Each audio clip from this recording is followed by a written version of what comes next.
Yes, Mike. All good? Welcome, welcome.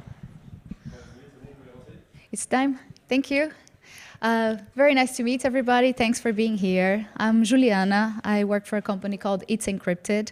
I am, let's say, a recent developer.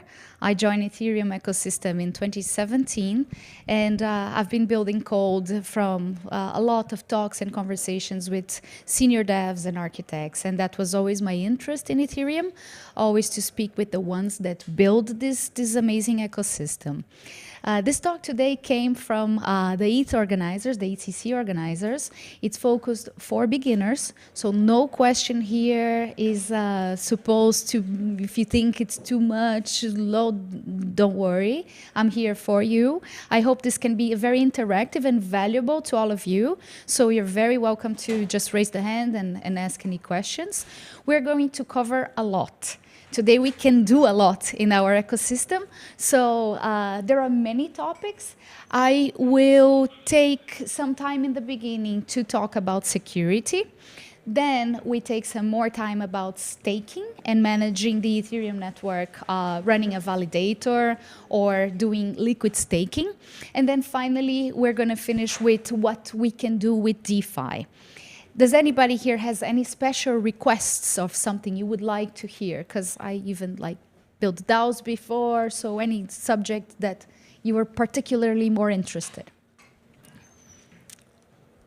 Okay, so let's do it with what I got for all of you. So Ethereum, the market cap is impressively grew by 5-6 times. And not only the value of where ETH is worth, but the amount of transactions and usage of the network. You probably faced a bit of congestion in moments that you had to pay very expensive gas sometimes.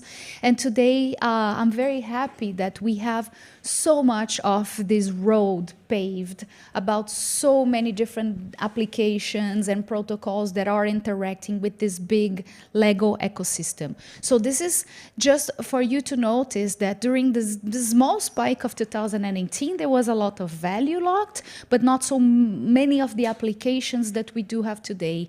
And thanks to that spike in value as well, came a spike in hacks and people stealing other people's money. So security is a must for anybody who's interested in Ethereum. It's being part of our ecosystem, is to have that extra careful in any kind of interaction with the network.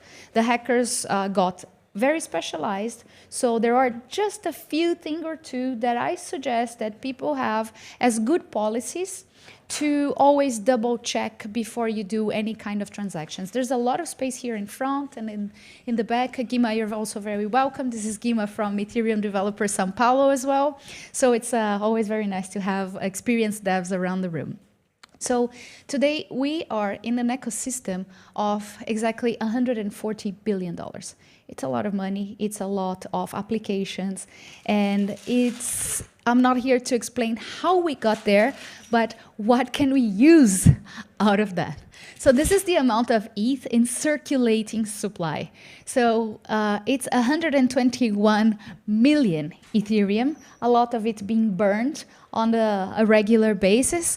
But we are starting this talk about security. How can we protect? Because anything we do in Ethereum, we will spend gas, we will interact with smart contracts, and we will give that click of permission to spend our ETH. So I prefer to do one screenshot. Don't worry, I can share that all in Twitter with you guys. I use the handle It's Encrypted. On Twitter, I couldn't get the It's Encrypted, so I'm It's Encrypted #1. But this is a screenshot of everything I could think about metamask, and I strongly invite my more senior experienced friends to also add more value. Those are things that I'm doing right now to any transaction that I do. The first was to connect your hardware wallet. It's okay to lose $100, yes, $200, $300, it's not cool. But the more we do bigger trades and bigger interactions, we have to have the policy of using a hardware wallet for that. I don't care if you use Ledger, if you use Trezor, whatever you use, you can easily integrate with MetaMask. It's just one extra button click where you would have the permission. All the pop-ups will give you what you have to do to get that integration. You obviously know about how secret you need to keep your 12 words, so I'm not going to talk about that again. But as long as you always understand that the 12 words are also very, very preciously valuable. So don't never ever take a screenshot or a picture and save it on your phone of those 12 words. You either memorize it, write it on a piece of paper, or everybody has different techniques about how to do that. MetaMask has many advanced features. I try to reach the MetaMask teams, and the hackers are always using what people use the most. That's why I focused here on speaking about MetaMask. But one of the things that we do is we do interact via MetaMask, which is a Google Chrome extension in the websites. And one thing we can do is activate this auto lock timer and give them only a few minutes of like, okay, as long as I'm here, like moving my cursor and my mouse, it's fine. But after a minute or two, you can please disconnect my MetaMask.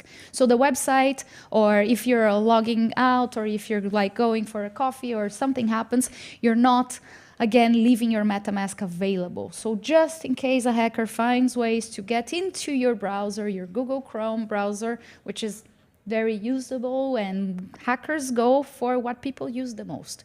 So please activate that and lower that to the amount of minutes that you think it's okay. 5, maybe 2 minutes, maybe 1 minute, as long as like you know that you always have to add your extra password on that. Just good policy, okay? Nothing mandatory here. Just a thing or two that you can tweak and have it done. Another thing is that MetaMask allows you, for every site, you will see connected sites. And to my surprise, the first time I clicked there, I had over 100 websites that I was interacting. Obviously, I'm a heavy user of Ethereum. I do connect with many DAOs. I do vote a lot. I do liquidity mining. I do like any kind of participation. So I did have interacted with so many websites before. And that is also like still available. So you can always go there and go one by one and click the trash bin and remove that. So they're not kind of like having access to your browsing history anymore. Once you connect again, you give them permission again. But when you're not connected, it's been 6 months that I don't go into this, I don't know, raffle or lottery that I tried ages ago, it's okay. Like when I go there again, I'll give permission again. So just saying that it's something you can do. And also, something I never used, but when I Googled about security is very important, many smart contracts that were hacked before, there is something that you can do with a tool called revoke.cash. This is a revoke of your keys. So the smart contract does not have access to your keys anymore. So the revoke.cash happens in more extreme cases, in cases that people already had projects that were hacked. And the last thing I would say, every time you click on MetaMask, before you do any transaction, it will first give you a screen. You will be interacting with this smart contract. 99% of my developer friends, they do first click on the contract and go to Etherscan. On Etherscan, they check, is this actually the contract? And how can you know? Are people interacting with this contract very often? Because once a contract has been hacked, they flag it. And that's something that the community is very close, and they announce to people that, hey, this contract is in warning mode now. Don't click on that. So always you have the choice before you click the final OK, go to Etherscan, check, is this really the contract I want to? How much dollar worth of value is in this contract? Who are the holders? Oh, I see this and that wallet interacting with that contract. So you always have the choice to just give that extra verifications first. Those were my tips about security. Does anybody have any other extra out of the box that you guys do that you think are valuable.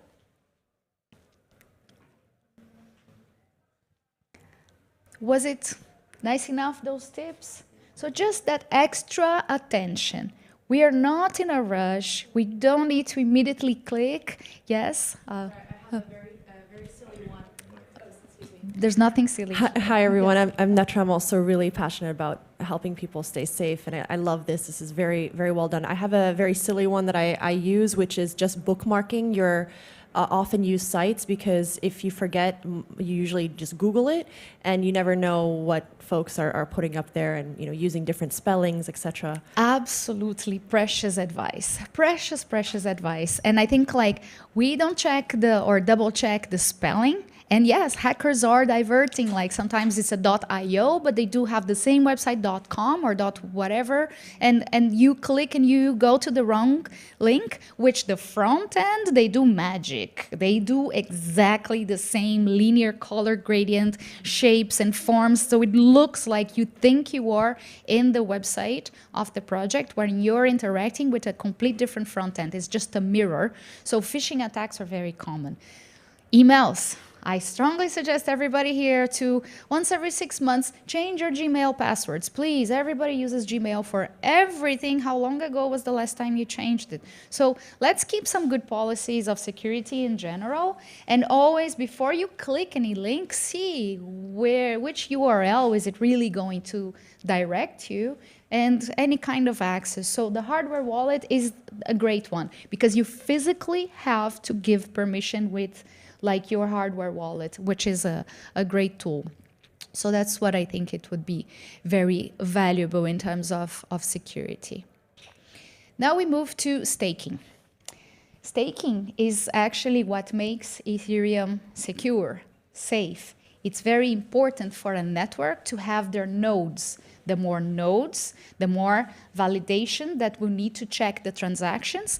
And then the more we stake, we create an ecosystem way more decentralized. I'm a big advocate of decentralization, and we have to understand that the more nodes we have doing security, the more robust our network will be. So staking is a key important ingredient of Ethereum. Today we have over 13 million ETH staked. And those validators, those nodes, are the ones doing the security of our network. I would like to invite you to visit Dune Analytics. They have this website. Let me see if I can click there. So apparently I did an unclickable link. Can we just... Do I? This is the first time I don't do a Google Drive presentation. Just give me 1 second.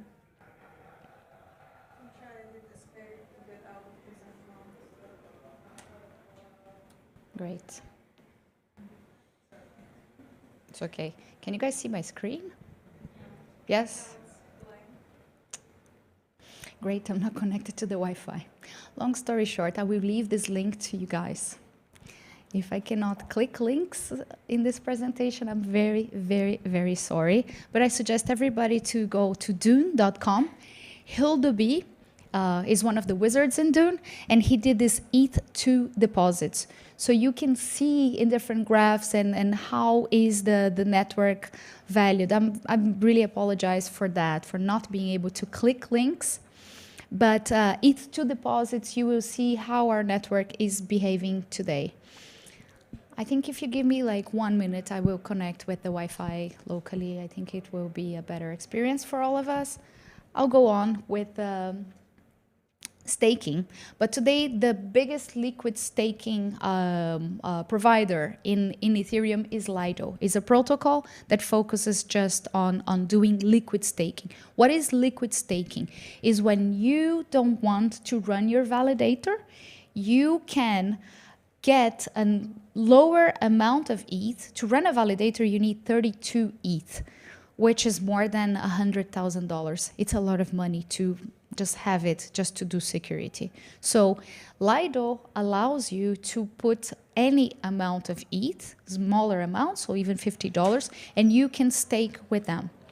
We created a monster with Lido as well. We created a problem called concentration. So Lido today has way too much ETH in their staking as a validator. Over 30% of our network is using Lido. And that is a problem. If people hack or corrupt Lido, they control the network because they control a very important big stake.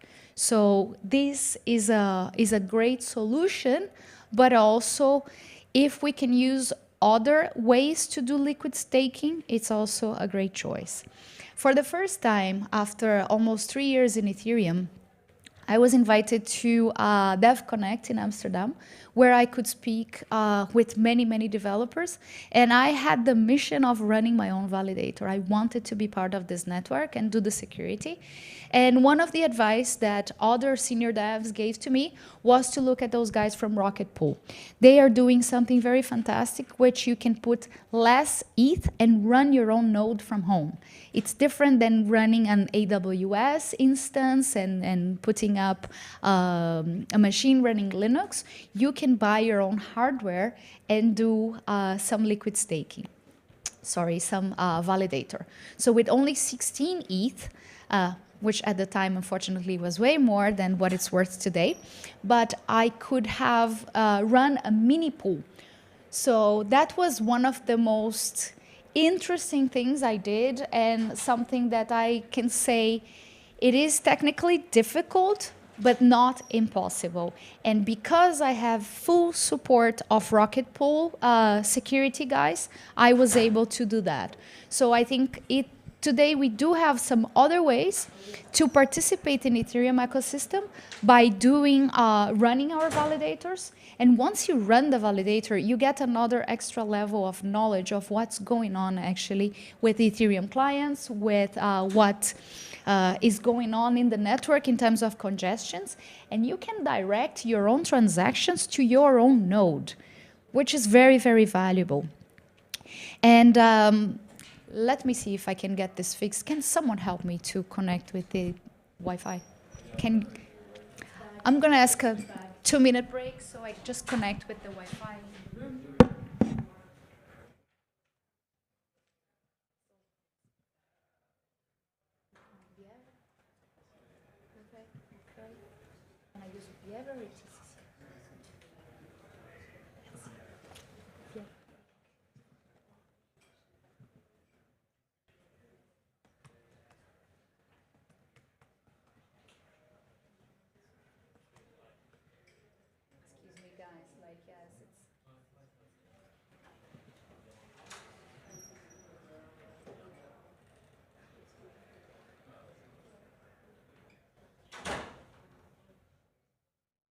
This was not planned, but how's the pace so far?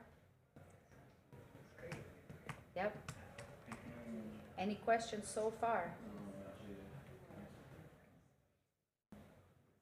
No questions so far. I have a question. Get the microphone. Hi, yeah, I have a question on liquid staking, which relates to what you just said before about having your ETH or whatever token on your cold storage. If it's on cold storage, can you stake it or not? The answer is no, you cannot, but you can opt to receive your rewards that go straight to cold storage. So you really need to give those 32 ETH, in the case of Rocket Pool, 16 ETH, so they are staked. So you're giving permission for them because you're doing part of the security, right? So you're putting some skin in the game, let's say like that. So you're almost like part of the network. This is how you prove like you're honest enough. So they can leave your cold storage. You can stop your validator at any point in time and get it back to cold storage. But the answer is, at the moment you are doing validation, no, the ETH is not in your cold storage. And that's when it comes to understanding, your own computer becomes your cold storage.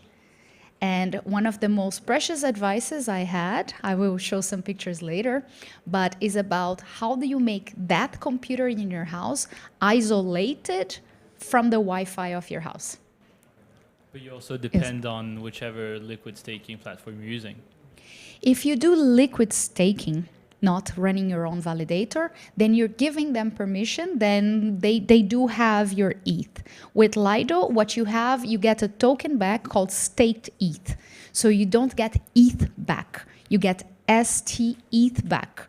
And then you have a different token than your ETH. So you gave one, it's with them until you don't need it anymore. So you're earning some rewards as long as you don't need. That's the liquid staking is all about. You get some rewards for doing that. But then once you have it back, you have staked ETH back. And then you're going to have a different price to convert back to ETH.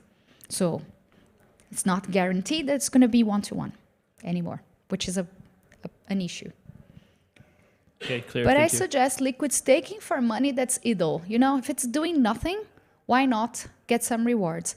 You can also do liquid staking with Rocket Pool, and there are other providers. I strongly suggest Rocket Pools by the level of security, auditability that those guys went through, the technical level of the team. And I mean, they are today like a big success. So you can put smaller amounts with that. Let me see if I do have Wi-Fi. I do have Wi-Fi.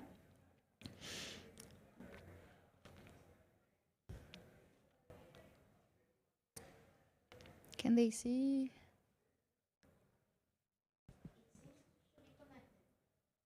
Yes, I can see now the website, but not the page. There you go. Super thanks.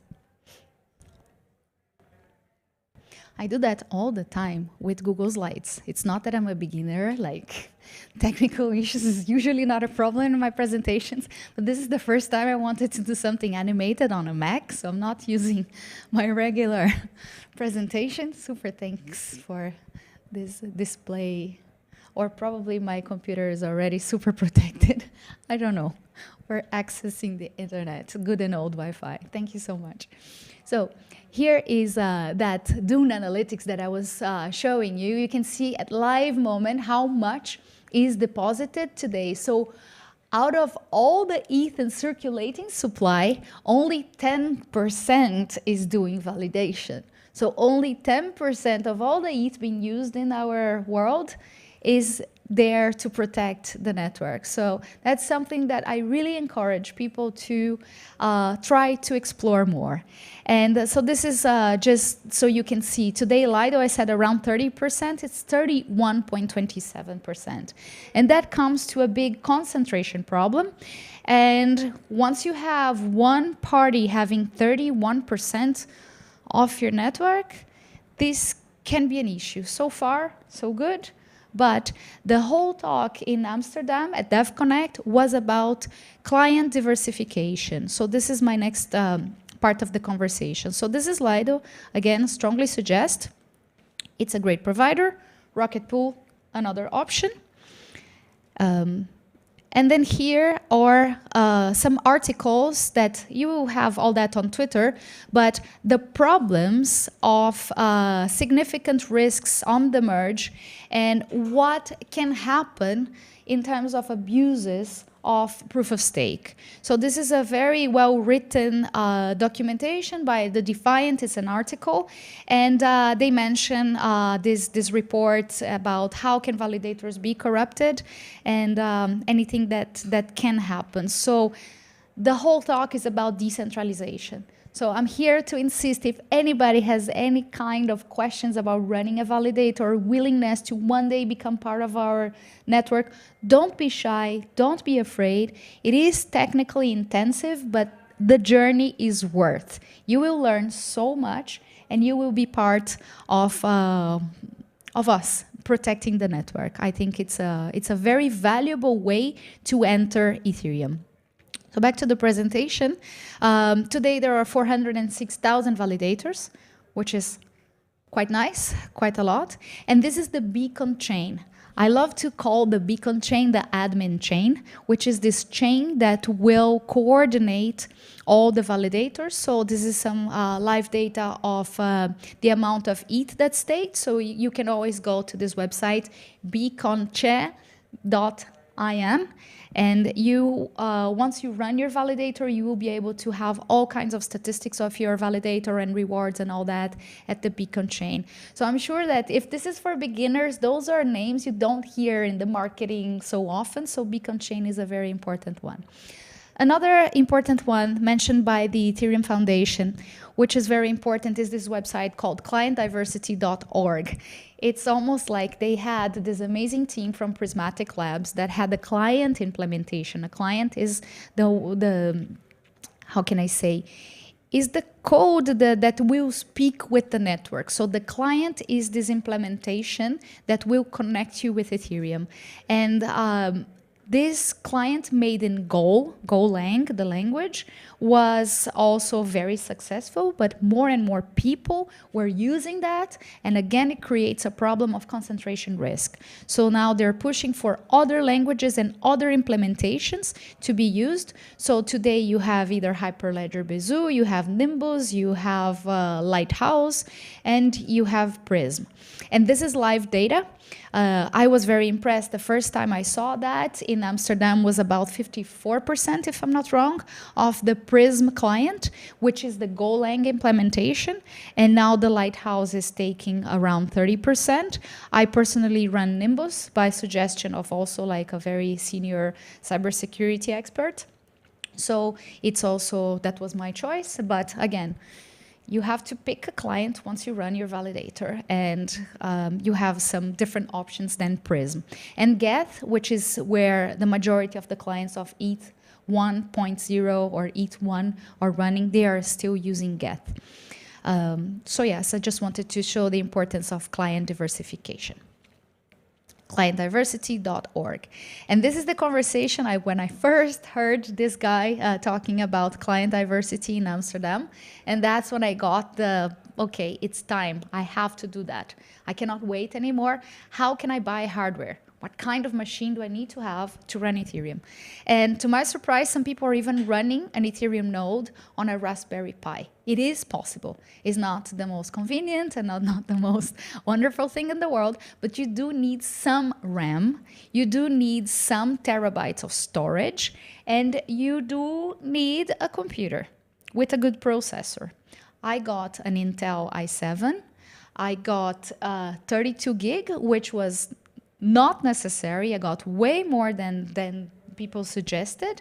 They say that 16 is more than enough. Don't waste too much money. The biggest restriction is actually what will make your validator earn more rewards is your Wi-Fi network. So if you have a fast Wi-Fi, that fast Wi-Fi will provide you to process more transactions. So it's not about the power of the microchip of your computer or the RAM, but also about the Wi-Fi speed that you have with your provider. And Wi-Fi can be very expensive.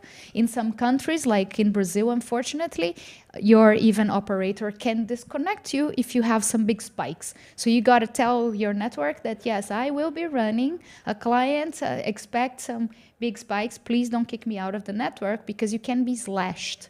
And slashes costs you reputation and money, and you lose rewards. If you're slashed too often, then you're cut out of the network. So please let your Wi-Fi provider without really, you don't need to do a big KYC and things like that. And that was the first time I ever opened a computer, and I actually was doing the hardware myself. So it's not something out of the world. It's super cool. It's almost like changing a bike tire for the first time. You gotta learn. Whenever you have a flat tire, at some point you gotta learn. So this is how you actually get the terabytes and the hardware installed. So I just wanted to share that if I can do it, you guys can do it as well. So don't think it's something super complicated and something you cannot do. Yes? While doing this, did you run across any tutorial that you can share or YouTube yes, video and I will share with you guys. That's why you're here. So this is DeFi for beginners. There's many tutorials. The documentation of Rocket Pool was pristine clear. So I strongly suggest that always ask for a neat developer friend. people around those technical conferences are here to empower others. This is our mission. So don't be shy to talk to strangers, because strangers are the ones that are going to give you a lot of very valuable advice. I spoke with a guy in Amsterdam. He's like, yeah, I'm not a very technical guy. I'm a lawyer. I'm like, dude, you've been running a validator for 2 years. Like, you know much more than I do about hardware. So he was giving me like some precious advice. And this is me installing fiber optics in my house and getting like the fastest Wi-Fi. So literally I wanted to see how the internet gets to my place. So I even took the guy, like I followed the route. So if I ever have any kind of problems, I know how things like get started, and it's quite interesting. So the hardware journey is also something suggested. I decided to run on Debian. People can run on Windows or Mac or different operational systems. Debian, it was for me. People can run on Docker. So the best suggestion was to have a Docker compose. Yes, you will need to interact with the terminal, with CLI and all that, but step by step. And Linux has a lot of documentation for decades online. So you will find print screens and Stack Overflow and questions. So don't be shy. That's how you learn the most. And this is actually the documentation of Rocket Pool. Let me see if by clicking here now I can go to that link. Long story short, Rocket Pool docs. So I just open here rocketpool.net. And that's where you will find the documentation on top. So here's like how you can do liquid staking or run your own node. You get different rewards based on your choices. And obviously you put more or less ETH. You can run a full node with 32 ETH, or you can run mini pool, what they call, like it's not a half node, but you only put 16 ETH. And Rocket Pool is even progressing to other solutions that likely in the future we're going to need less ETH to stake. So this is coming up. I cannot promise how and when and if, but we can maybe expect that to come soon under Rocket Pool. So all the way down, you will see here the documentation. So staking, E2.0 staking, how it works, node operation, introduction. So there's like anything you click, it will just guide you to the docs.rocketpool.net. And then step by step, every single detail, how do you run? You first run a testnet. Yes. Are you afraid to lose your stake? Well, because I mean, you can have troubles with the PC and stops working, and then you can eventually lose part of your stake, isn't it? The most important thing that I need to watch out for is if I do have electricity and Wi-Fi at the moment. The way I set up my computer, like the computer is running itself. So the node is constantly, it's almost like, can you tell a calculator to stop doing calculations? Like, so if you don't have any electricity for some couple of hours, it happens. It happens. It happens, then I'm out. So as long as I try to fix the problem as quickly as possible. So don't be shy. Things happen. It's something that is possible to happen. What the network does not want is to have constant validators with constant problems. So if you're always on blackout mode, then obviously after a series of blackout modes, then you might be slashed. But it's not something that we're encouraging people not to join, because maybe one day in life they can go on blackouts. So it's not the purpose. How it works, I don't understand. So if it happens once, then it's okay. I was never slashed. Okay. So I cannot tell you like how does it work, but basically you are invited like a few times via like some sort of raffle. You're selected to do some sort of proposals, and then this is all automatic. This is all algorithm. It's not that I manually need to vote, right? But your validator has the code that will do things accordingly. So if you're running the proper client, and meaning like you have iOS or Android, they always keep the newest version. So you must be sure that you're also always running the latest version, because that's when they fix bugs and things like that. So as long as you're always updated, you're okay. If you're outdated but still validating, it's also okay, right? But you don't want to be running a client that was like set up 3 years ago. Right now, the network is already evolving. So just some level of maintenance, but I would say once a month, I do double check. Or as long as you have on Beacon Chain and Rocket Pool many alerts as well, telling you that a new version is online. So you have the choice to migrate in the first hour, in the first 48 hours, in the first week, as long as you notice, like, I got to do that. It's almost like you have a bill to pay. Like, you can delay, but at some point you got to pay. So this is Rocket Pool documentation. And finally, we move to farming.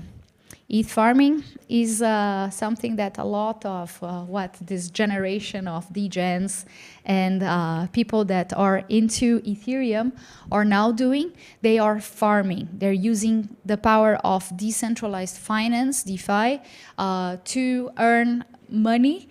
And today there is around $75.6 billion worth of money in DeFi.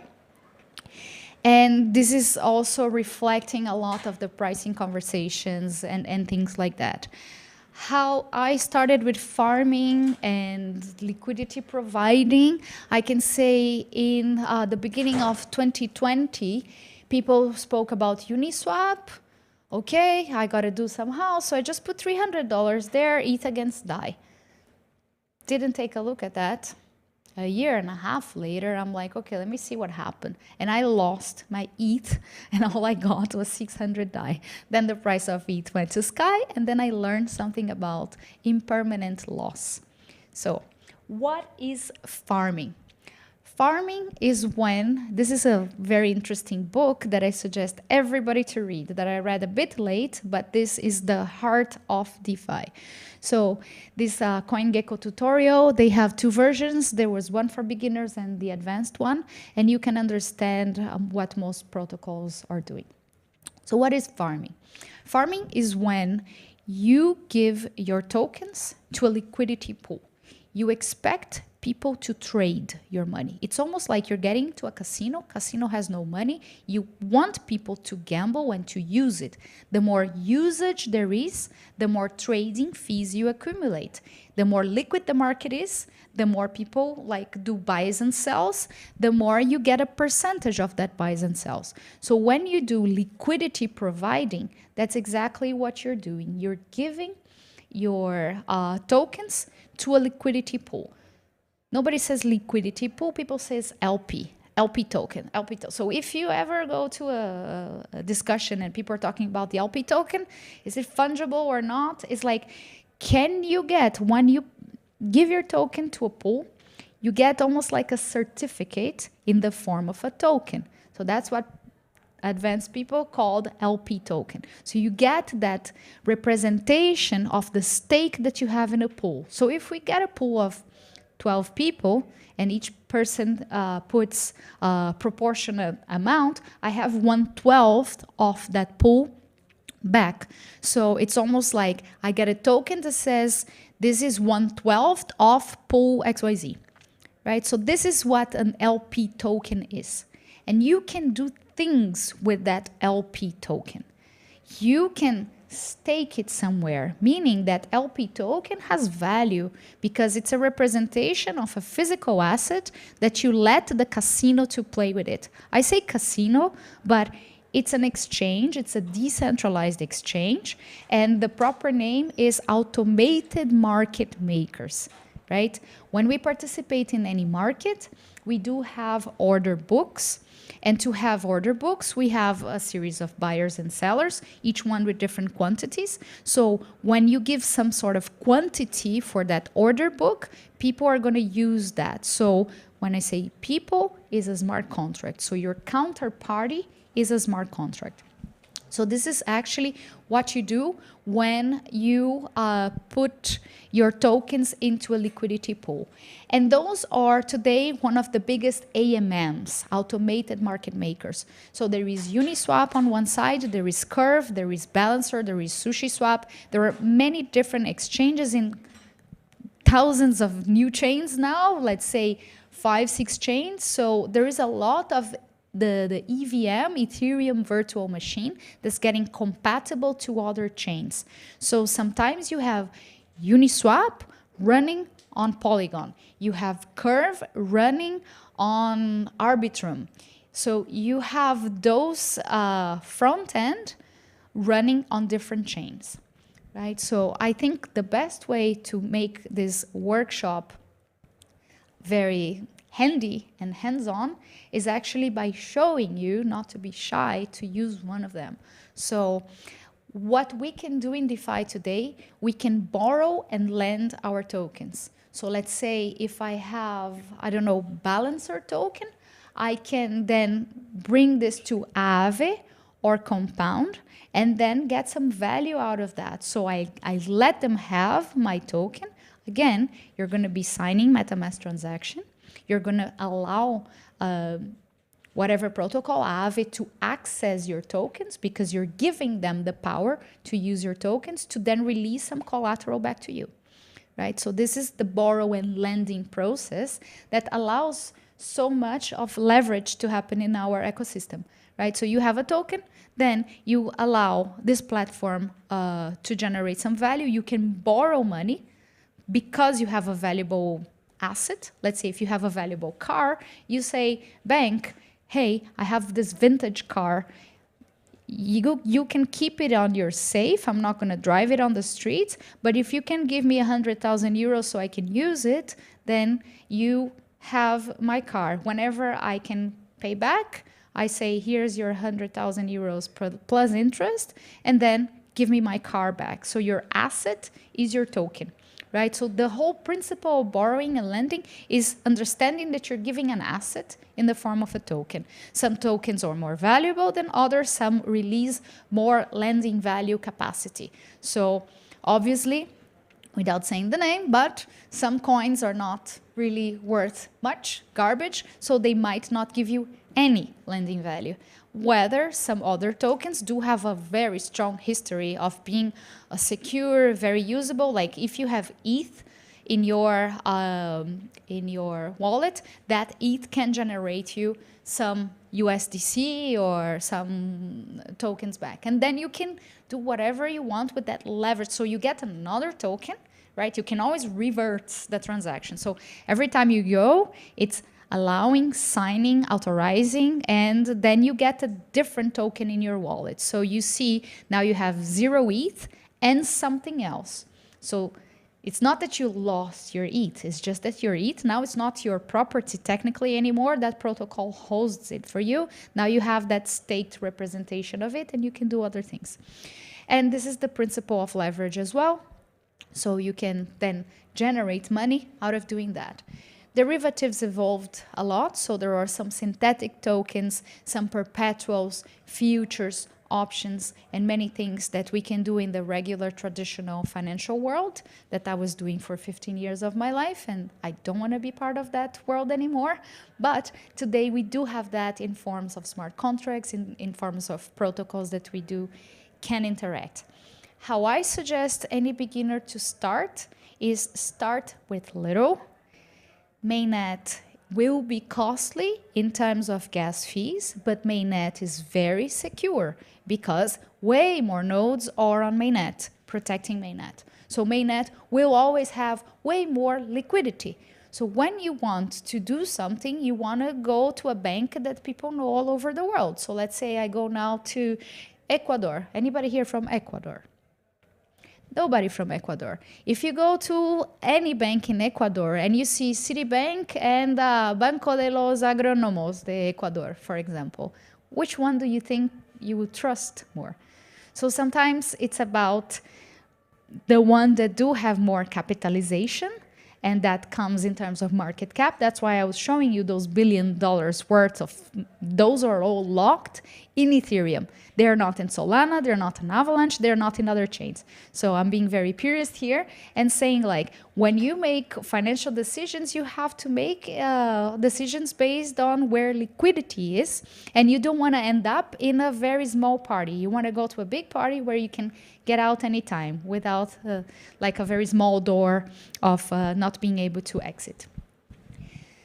And that would be my last slide. I can always go to Uniswap or Curve and then try to show you this front end. Any suggestions or any links particularly you would like me to see showing you guys? This is all for you. This is a workshop. Yes. Hi. Assuming, I'm sorry if it's a very basic question, but assuming for most of us, the main currency that we earn and we spend is still USD or euros. It seems that there's such volatility on cryptocurrencies that, you know, the 5% or 6.3% that I might be making staking my ETH is very low compared to the risk that I'm taking, you know, just from the volatility of the assets. And I think the same can probably be said of the yields and other type of, you know, investments I could be making. So could you talk a little bit about why people do this? You know, I understand you might want to stake because you want to be part of the Ethereum revolution, but you might do that, you know, and buy a computer and spend the price of a computer, but maybe not put your life savings at risk just for that. So can you explain why people do it? Why people do it, I think like why people take some risky decisions. Each person has a different stomach level for risk. As you just mentioned, risk is perceived in different ways, but risk is volatility. To me, if you ask what's risk, is what is my delta, what is my standard deviation. I look at statistics when I look at risk. How much can I make and how this asset performed over time. Crypto is very young. We don't have 10 years of history like we could easily get the S&P or the NASDAQ from ages ago, right? So it's very hard to access risk. So the risk-taking level is, by assumption, way higher because we don't have historical data to compare. We can expect, but I cannot say that Ethereum is likely to perform like this or like that in the next year, because this past year it only fluctuated 10 or 15%. I cannot say that because it is still very volatile. So why are people taking this amount of risks, of speculation? The whole entire planet started speculating so much more during the pandemics, from Robin Hoods of the world, more retail investors. So I see that phenomenon as the democratization of finance. More people are being able to buy smaller stakes and be part of that. With $50, with $10, you can speculate on that token. Obviously, nobody's gonna get a Lambo with putting $100 in that. It's not. We're out of this scenario that people are making promises on Twitter and doing a lot of marketing. So a lot before you interact with any protocol is understanding who are the developers building it, what is it that they're building, what is the value proposition of their token, what's their token economics. A lot of the times you get their token and you stake it, and you can stake for 4 years. Now, I want my money back. I can't. I locked. So I understand the consequences of locking your token for 4 years means I trust that project long enough, and shout out to Curve, because that's exactly what I did. I did stake my tokens for 4 years in a project that I see long-term value. Majority of the people, they want that 15 minutes, I want to get millionaire and get out. So it's very important before you get in is how fast can you get out when liquidity shrinks and when the party finishes and when the DJs are not there and the lights are over. So when you access risk, you have to understand, how will I get my money back? And do I need my money back? Because if I need my money back, those are my life savings. Am I actually going to play with them all? By being a wealth advisor for so many years, like I can say this is not financial advice, but I was a financial advisor for such a long time. People do have different life cycles and stages of life. When you're on your 20s, and we all did that. I think like when I was an intern, I got all my salary money and put it in options, and I was selling puts without really knowing, and like I was doubling my money until I lost all my money like this quick. So you learn about the options in the hard way. But it's a great school as well, because you understand that all the amount of the premium that you're putting, you can lose. So if you put it all your life savings, you have the chance to lose all your life savings. I once had a client that came to me and said, but what do you think about the put strike 17 versus the put strike 18? I said, listen, I'm not talking to you, I'm talking to your stomach right now. If you had 60% chances of losing all your money for $23 or 20% of chances of losing all your money for $3, which one do you prefer, you, your stomach? And you tell me, there's no right and wrong. You have, according to this volatility, 20% chances of losing it all, or 60% chances of losing it all. That's why this one pays more, right? Because your level of risk is higher. So the same with crypto, right? So if it's worth or not the journey, I strongly suggest, like, try your validator, try to run. Like, I know so much more about Wi-Fi and networks and how those protocols work. And every hack that happens, you go and you investigate together. You want to understand who's exploiting and how the hack was exploited. That knowledge, nobody can take it from you. And I think it's very, very valuable. I have a friend that says, like, you pay gas as tuition fees. So it is tuition fees. Sometimes you lose your money. You pay a lot of gas just to see, I was right. So he told me, like, I bought a token that he was like, it's a scam. I'm like, no, it's not. You can see I unstaked it. Like, great, you unstaked it. Now, can you convert back to USDC? I'm like, I don't know. That's how you see if it's a scam. Now convert it back to USDC. And then I converted. I paid like a lot of gas. Like, seriously, the network was congested. I spent so much money, but then I had USDC back. And then he's like, okay, now good. Now you got your profit. Now you can put some of your profit. So when I re-entered a new position, I re-entered with way less. I'm like, yeah, maybe he's right. Maybe I'm being too aggressive at this time. So even with years and years of financial expertise, we do take sometimes like some decisions based on the hype, on FOMO. And it happens. So don't blame yourself for doing sometimes wrong decisions, but cautious on how much and all that. And I can say that, like, at the end of our life cycles as well, people on their 60s, 70s, when they're about to retire, I thought that that's when they would be most careful. And no, that's the elderly are very, very high risk takers. They do want, they didn't make money and now, like, they cannot lose much. They probably have like 10 more years in life, so they just have a higher risk appetite, and that's very curious. So excuse me the long answer. I hope it helped, but it's risk-taking can happen in different markets. Crypto is just a different highway. Oh, thank you so much, Juliana. I thought that was so well said. And I have a follow-on question. So you were asking, I'm not sure if you were asking about staking or about participating in liquidity pools. I have never, I'm really now, I would love to run a node, and I found this so useful. Mm-hmm. But I have actually participated in liquidity platforms. And one way that I did it, just again, it's not financial advice, but because this is about learning and sharing experiences. One way that I did it to make myself feel more comfortable and have what's called a better health factor, at least on Aave, is I actually put Ethereum as a collateral, and I borrowed back Ethereum. So basically, if Ethereum goes up, then my Ethereum that I borrowed also goes up, and if it goes down, it also goes down, right? So that's different. So basically, it was a way for me to not have that much volatility in comparison, right? So I wasn't depositing Ethereum or USDC and getting the other one.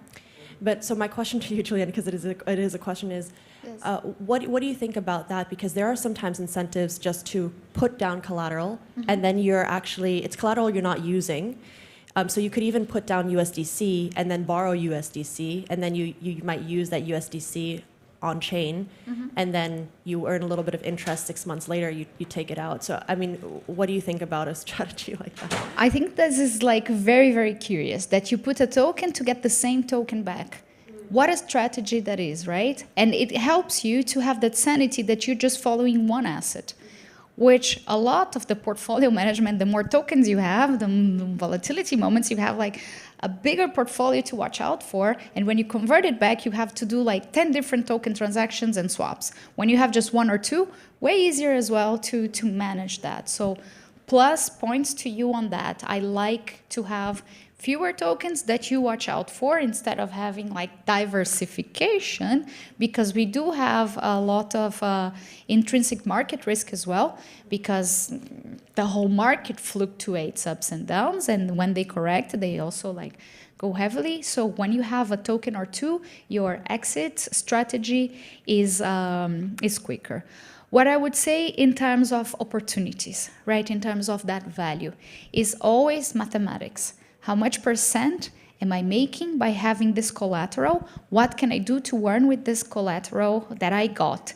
If it's Ethereum, good, but you're probably going to do something with that Ethereum, or you're going to stake. How much is the rate or yield expected in the future to earn that? So if you paid 8% and you're going to get 3%, like doesn't make any sense. Why I have to pay 8 when I can only earn 3? But if you borrow at a rate of 3 and you can earn 8, good. But you're not earning 8 as a flat rate. That 8 is fluctuating. Tomorrow might be 7.95. The other day might be 7.7. So you have to watch out constantly. Like any portfolio, you have to constantly monitor it. Some people don't want to monitor, they just want to close their eyes and forget it, which is a strategy as well. But then don't blame yourself for not watching it, or put some alerts. Just put some alerts, like if this yield is below this amount, or if that rate that I'm borrowing then spikes, now I have a problem because I was only paying this amount to borrow. Now I need to pay much more to borrow the same amount. So it's all about that equation. So you need to do the mathematics and calculate as well the gas. How much percentage is this gas representing, right? A lot of my transactions, they do happen on Sunday mornings. Sunday, 11 o'clock, I don't go out on a sunny day with my family. I don't do anything exciting because I'm doing transactions when the gas or the network is way less congested. Means California is already asleep, Europe is already awake, but not really very awake at 11 o'clock in the morning. So the network is way cheaper in terms of GUI usage. And then you obviously have some bots and all that. So when you have like an NFT auction happening, gas prices can go to the roof. So yes, consider the gas always as part of transaction costs, because everything we do costs gas. And yeah, that monitoring of the equation. If it's interesting, obviously you will borrow for 2-3%, and if you can possibly earn 25%, but don't think 1 year it's going to be 25. And how those rates go low? When you enter a liquidity pools are incentivized, right? So they have zero liquidity. They need to bring people to the party. So they almost need to pay people to come to the party. So they pay what? Let's say we're going to give you 80% APY, or we're going to give you 200% APY. The moment people start entering the party, they say like, good, now we have some cushion of liquidity. Now we're not going to offer 200, 300%. It's very expensive for a protocol to spend that much on everybody in the party. It's almost like it's open bar for everybody. No, the last ones are going to probably get a Coca-Cola and the cheapest beer, but they're not going to have your premium, I don't know, champagne. I was going to say vodka, but we don't do that. So long story short is that those APYs, they shrink as liquidity gets in. That's the purpose. They incentivize so liquidity goes to the pool. And as liquidity migrates, the incentives go low, meaning APY goes low. So if you said, yeah, I was borrowing at 3% and now I'm getting 245%, great. Now I'm only earning 80%. You're still good because you're borrowing at 3%. But at the moment, you're only earning 1.5%. It's not economically anymore to borrow money at a cost that you will receive less. And then you have to close your operation or like stop or just migrating pools. And that's what degens do day and night. They just go from highest APY to another highest APY, and they just like spend days and nights on Twitter just looking for highest APY. So highest APY, highest risk, there is a cost of that. Why are they paying 200 million thousand %, like wormhole happens, right? A lot of people saw that wonderland, and everybody's saying this is safe, this is secure, and a lot of people went there. I was very entitled to. I passed that website 2 or 3 times while the APYs was very, very high. I almost put like $10 or something, but I'm like, let me wait and see. Now I didn't get the 100,000%. Let me see what happens with the others. So give yourself also permission not to experiment, not to have the FOMO. Please, like, not because everybody's doing that you have to do. You can also exercise some cautious. Not being extremely cautious and never do anything. No, we do learn. It's experiences. We do lose money. Don't blame yourself too much. I guess everybody here went to a very sad depression mode after the prices corrected. It's normal. It's human. We're not machines. We're not bots. So it really happens. Yes. Are we? Thank you very much for joining. If you have any questions, find me on Twitter. Thank you. I use It's Encrypted #1. Please follow me on Twitter because I have like 10 followers, maybe my mom and family. And I'll share the presentation. And you can ask your question.